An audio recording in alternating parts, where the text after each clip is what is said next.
We have a ghost.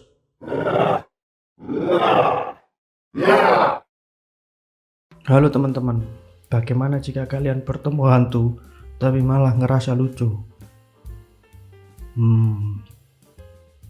Enaknya diapain ya hantu ini? Aku sependapat dengan kalian. Enaknya dibikinin konten saja. Dan benar, sang ayah Frank Presley juga memikirkan hal yang sama.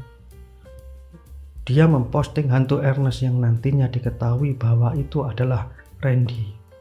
Loh, kok bisa? Keluarga ini terkenal karena kontennya yang viral, yaitu hantu yang lucu. Beberapa karakter tokoh penting di film ini: Kevin, si anak bontot, cool, tak banyak tingkah, lebih ke introvert. Ya kalau nggak introvert gimana bisa berteman sama hantu?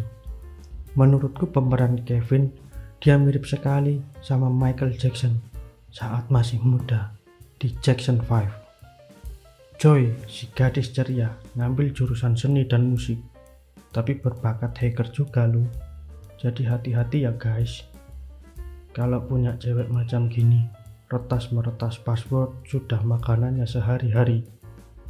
Fulton, kakaknya Kevin, yang jahil dan hobi ngeprank Kevin, tetapi selalu gagal karena Kevin bukan tipikal orang yang kagetan. Frank, ayah Kevin, yang nantinya akan bijaksana pada waktunya, bukan indah pada waktunya, karena indah di rumah bapaknya indah. Ernest, si manipulator, uzur, yang punya bakat sutradara, jago bikin skenario, dan pintar menyimpan rahasia. Dr. Monroe, agen CIA, yang gaptek tapi baik hatinya. Kotak pos yang 2 kali terjatuh, pertama ditabrak mobil keluarga sebelumnya karena lari terbirit-birit, dihantui oleh hantu Randy. Kedua, saat keluarga Presley masuk, ditabrak truk ekspedisi pengangkut barang, yang membuatku sadar kenapa teknologi kotak pos saat ini berganti dengan email. Hantu lucu ini menjadi pundi-pundi pemasukan dan ketenaran bagi keluarga Presley, tetapi tidak bagi anaknya Kevin, yang merasa tidak semua hal hanya diukur dari uang dan ketenaran. Pencitraan atau bukan, hanya Kevin dan Tuhan yang tahu. Faktanya Kevin dan hantu Randy ini memiliki beberapa kesamaan. Kevin adalah orang yang pertama kali bertemu hantu Randy, dan Randy adalah orang yang pertama kali bertemu Kevin di rumah yang usang dan sudah lama gak ditinggali. Kevin adalah orang pertama yang memvideokan Randy, dan orang pertama yang dicoba ditakut-takuti oleh Randy. Tetapi tidak semua harapan selalu sejalan dengan ekspektasi. Seharusnya si Kevin takut, tapi malah terpingkal-pingkal. Seharusnya si Randy berhasil berkuasa mengusir Kevin dan keluarganya hingga menabrak kotak pos lagi, tapi malah dirinya sendiri yang lari terbirit-birit. Keduanya sama-sama terjebak keadaan. Kevin menolong Randy supaya bisa mengeluarkan Randy yang terjebak dengan masa lalunya. Randy membantu Kevin yang tadinya murung sedih, terjebak dengan kondisi keluarganya.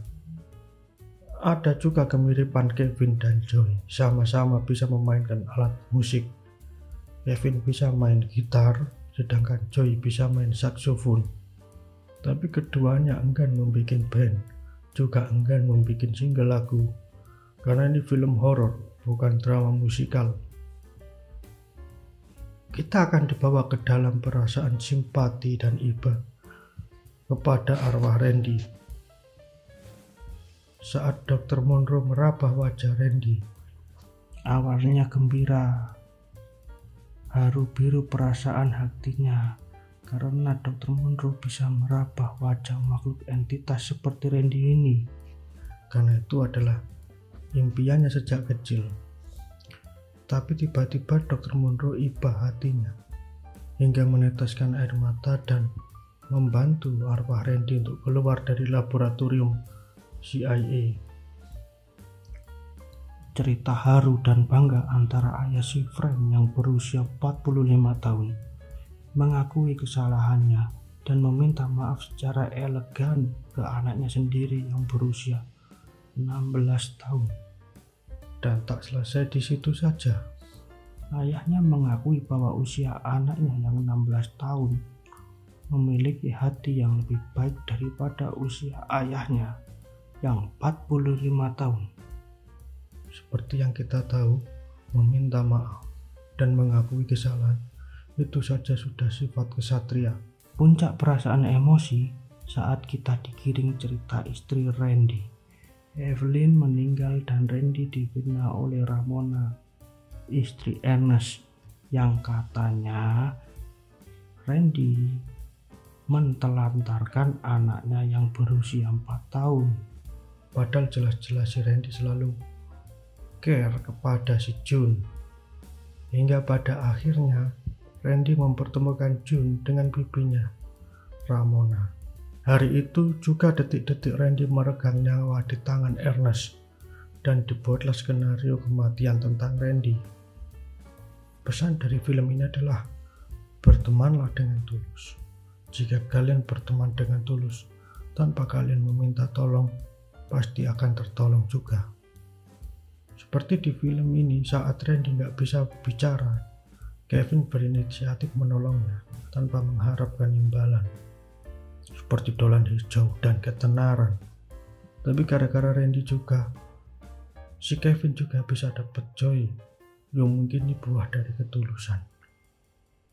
Detail filmnya cuma modal kuota 1,5 giga, bondo kuota 1,5 GB.